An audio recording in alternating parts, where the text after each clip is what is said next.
আরও একবার একজোট হচ্ছে অ্যাভেঞ্জার্স এন্ডগেম মুক্তি প্রায় 6 বছর পর ফের একাধিক সুপারহিরোকে নিয়ে সিনেমার ঘোষণা দিল মার্ভেল স্টুডিওস। কোনো টিজার বা ভিজুয়াল প্রেজেন্টেশন দিয়ে নয়, ভিন্ন পদ্ধতিতে কাস্টিং রিভিল করল প্রতিষ্ঠানটি। মার্ভেলের সোশ্যাল মিডিয়ায় প্রচার করা হয় প্রায় 5.5 ঘন্টার লাইভ স্ট্রিমিং। এতে দেখা যায় সারি সারি চেয়ার, প্রতিটি চেয়ারে 10 থেকে 15 মিনিট পরপর আসতে থাকে নতুন অভিনয় শিল্পীর নাম। অ্যাভেঞ্জার্স ডুমসডে শিল্পীদের নাম জানতে অধীর অপেক্ষায় ছিলেন দর্শকরা।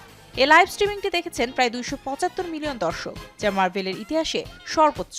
অ্যাভেঞ্জার্স ডুমসডেতে থর হিসেবে আবারও ফিরবেন ক্রিস হেমসওয়ার্থ। আয়রন ম্যান থেকে ছুটি নিয়ে প্রথমবারের মতো ডক্টর ডুম হিসেবে ফিরছেন রবার্ট ডাউনি জুনিয়র। এছাড়াও থাকবেন X-Men, Ant-Man, the Falcon, Black Panther, Fantastic Four, থান্ডারবোল্টসের নায়ক নায়িকাও। এই সিনেমার মাধ্যমে অনেকদিন পর মার্ভেলে ফিরছে রুশো ব্রাদার্স পরিচালক জুটিও। সিনেমাটি মুক্তি পাবে 2026 সালের 1 মে।